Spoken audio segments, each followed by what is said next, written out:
ಕಾಂಗ್ರೆಸ್ನಲ್ಲಿ ಸಿದ್ದರಾಮಯ್ಯ ಅವರನ್ನು ಕಡೆಗಾಣಿಸಲಾಗ್ತಿದ್ಯಾ ಅಂತ ಪ್ರಶ್ನೆಗಳು ಹುಟ್ಕೊಳ್ತಾ ಇದೆ. ಸಿದ್ದು ಸೈಡ್ ಲೈನ್ ವಿಚಾರಕ್ಕೆ ಸಂಬಂಧಪಟ್ಟಂತೆ ಸಚಿವ ಜಾರಕಿಹೊಳಿ ರಿಯಾಕ್ಟ್ ಮಾಡಿದ್ದಾರೆ. ಗುರುಗೆ ಸೈಲೆಂಟ್ ಆಗಿಯೇ ಟಾಂಗ್ ಕೊಟ್ರ ಸಾಹುಕಾರ ಹಾಗಾದ್ರೆ ಅಂತ ಪ್ರಶ್ನೆಗಳು ಹುಟ್ಕೊಳ್ತಾ ಇದೆ. ಸಿದ್ದು ಸೈಡ್ ಲೈನ್ ವಿಚಾರಕ್ಕೆ ಸಂಬಂಧಪಟ್ಟಂತೆ ಜಾರಕಿಹೊಳಿ ರಿಯಾಕ್ಟ್ ಮಾಡಿದ್ದಾರೆ. ಗುರುಗೆ ಸೈಲೆಂಟ್ ಆಗಿಯೇ ಟಾಂಗ್ ಕೊಟ್ರ ಇಲ್ಲಿ ಸಾಹುಕಾರ್. ಸರ್ಕಾರಿ ಕಾರ್ಯಕ್ರಮದಲ್ಲಿ ಫೋಟೋ ಹಾಕೋದು ಅಧಿಕೃತ ಅಲ್ಲ ಅಂತ ಹೇಳಿದ್ದಾರೆ.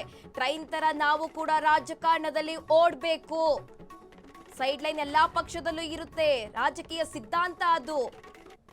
ಒಬ್ಬರನ್ನು ಹಿಂದೆ ಹಾಕಿಯೇ ಇನ್ನೊಬ್ಬರು ಮುಂದೆ ಬರೋದು ಅಂತ ಇಲ್ಲಿ ಜಾರಕಿಹೊಳಿ ಹೇಳಿದ್ದಾರೆ. ನಾವು ಕೂಡ ರಾಜಕಾರಣದಲ್ಲಿ ಅಷ್ಟೇ ಸ್ಪೀಡ್ ನಲ್ಲಿ ಓಡಬೇಕು. ಮನೆಯಲ್ಲಿ ಕೂತ್ರೆ ಟ್ರೈನ್ ಹತ್ತಿ ಹೋಗೋರು ಹೋಗ್ತಾ ಇರ್ತಾರೆ ಅಂತ ಜಾರಕಿಹೊಳಿ ರಿಯಾಕ್ಟ್ ಮಾಡಿದ್ದಾರೆ. ದೊಡ್ಡ ಲೀಡರ್ ಅಂದ್ರೆ ರಾಜಕೀಯ ಕೇಳಲ್ಲ, ಬದಲಾವಣೆ ಆಗುತ್ತೆ. ಸಿದ್ದರಾಮಯ್ಯ ಸ್ಪೀಡ್ ಯಾಕೆ ಕಮ್ಮಿ ಆಯ್ತು ಅಂತ ನೀವು ಅವರನ್ನೇ ಕೇಳಬೇಕು. ತಮ್ಮ ರಾಜಕೀಯ ಗುರುಗೆ ಸೈಲೆಂಟ್ ಆಗಿಯೇ ಜಾರಕಿಹೊಳಿ ಇಲ್ಲಿ ಟಾಂಗ್ ಕೊಟ್ಟಿದ್ದಾರೆ.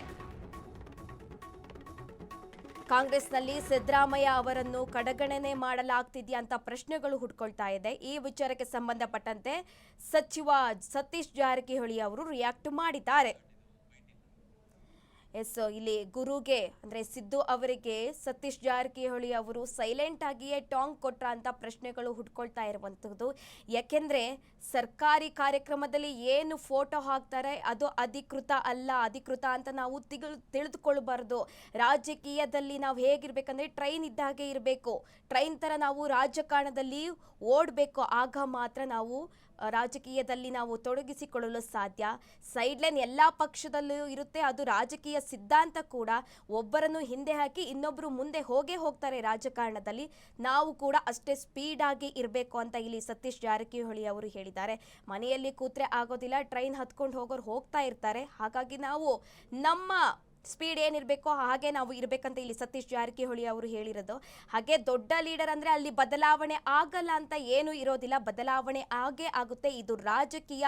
ಸಿದ್ದರಾಮಯ್ಯ ಯಾಕೆ ಸ್ಪೀಡ್ ಕಮ್ಮಿ ಮಾಡಿದ್ರು ಅಂತ ನೀವೇ ಹೋಗಿ ಅವ್ರನ್ನ ಕೇಳಬೇಕು ಅಂತ ಇಲ್ಲಿ ಸತೀಶ್ ಜಾರಕಿಹೊಳಿ ಅವರು ರಿಯಾಕ್ಟ್ ಮಾಡಿದ್ದಾರೆ.